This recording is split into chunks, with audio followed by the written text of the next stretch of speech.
Hello viewers, I hope all of you are doing fine. So today we are going to further our topic which is basically charge distribution and charge distribution में हमें different type के charge distribution के बारे में बात की थी। Continuous कैसे होगा, डिसकॉन्टिन्यूस कैसे है, तो इस तरीके की बातें हमने की थी।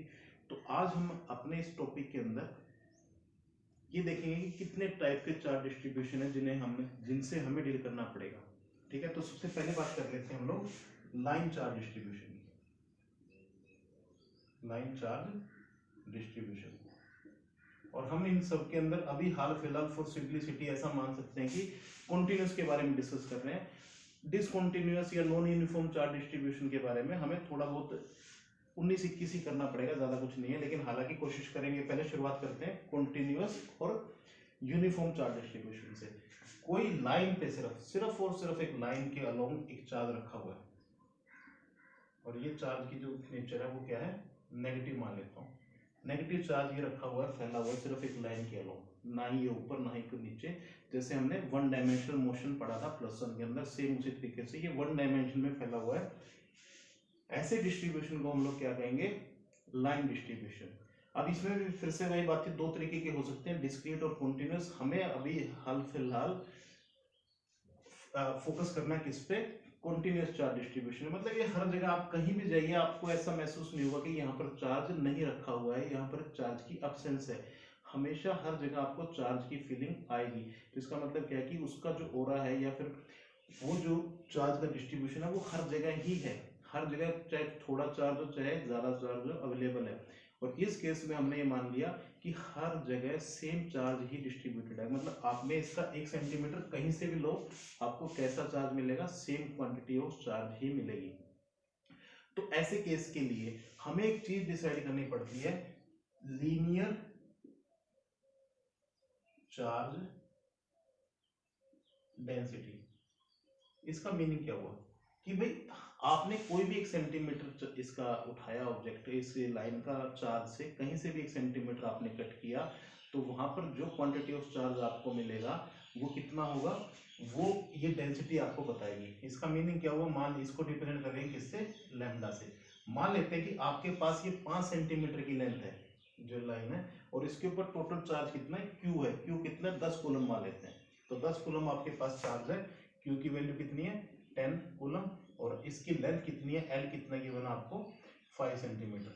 तो अब हम जब इसको डेंसिटी में कन्वर्ट करेंगे तो हम क्या करेंगे, Q बाई एल कर देंगे, Q बाई एल। यानी कि इस केस में पर्टिकुलरली क्या निकल के आएगा, 2 कूलम पर सेंटीमीटर। मतलब अगर आप इसका कहीं से भी 1 सेंटीमीटर उठाओगे तो आपको कितना चार्ज मिलेगा, वहां पर 2 कूलम का चार्ज मिलेगा। ये बात आपको समझ में आई।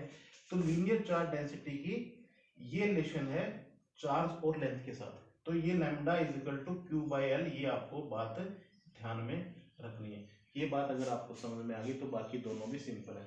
ये तो आपकी होगी लीनियर चार्ज डेंसिटी। ठीक है, दूसरी की बात करते हैं surface charge density. Surface charge density, ये सरफेस चार्ज डेंसिटी क्या है, जैसे यहाँ डिस्ट्रीब्यूशन किसके अलोंग है, एक लाइन के अलोंग। और अगर आपका 2 डायमेंशनल डिस्ट्रीब्यूशन है, और यहाँ भी मैं मान लेता हूँ कि नेगेटिव चार्ज, ये 2 डायमेंशनल डिस्ट्रीब्यूशन है, तो ऐसे डिस्ट्रीब्यूशन को इसको बोल देंगे 1 डायमेंशनल डिस्ट्रीब्यूशन, और यहाँ बोल देंगे 2 डायमेंशनल डिस्ट्रीब्यूशन। तो यहाँ भी वही डेंसिटी की बात आएगी। इसको रिप्रेजेंट किससे किया जाता है, स्टैंडर्ड सिंबल बनाया हुआ है सिग्मा। तो इसकी केस में क्या होगा, टोटल चार्ज जितना इसके ऊपर है वो मान लेते हैं क्यू है, और इसको डिवाइड किससे करना है, ये जितना भी एरिया है, टोटल एरिया क्यू बाई ए।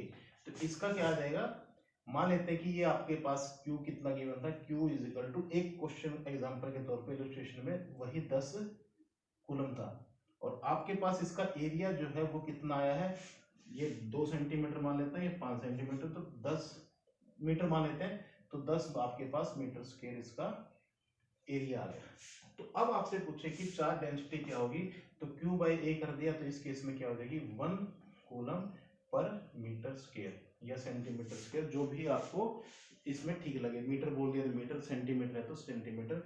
तो ये आपके पास दूसरा फॉर्मूला हो गया Q by A is equal to sigma. ये आपको बात समझ में, इलस्ट्रेशन मैंने आपको दे दिया है। तीसरा है 3D डिस्ट्रीब्यूशन। ये कंटिन्यू मतलब यूनिफॉर्म है, हर जगह से आप कहीं से भी इसका एरिया उठाओगे, सेम एरिया उठाओगे, मान लीजिए 1 सेंटीमीटर कहीं से भी उठाओगे तो आपको कितना चार्ज मिलेगा वहां पर, 1 कूलम। अगर आपने 1 मीटर स्क्वायर का कहीं से भी इसमें से एरिया यहाँ से कट किया, यहाँ से कट किया, स्क्वायर कट किया, गोल कट किया, सर्कुलर कट किया, कुछ भी कट किया, आपको कितना मिलेगा, 1 coulomb per centimetre square. 1 centimetre square का एरिया होना चाहिए, सॉरी 1 मीटर स्क्वायर का। 3D डिस्ट्रीब्यूशन में क्या होगा, इसको क्या बोलते हैं, वॉल्यूम चार्ज डेंसिटी, और इसका सिंबल हम क्या यूज करते हैं, रो।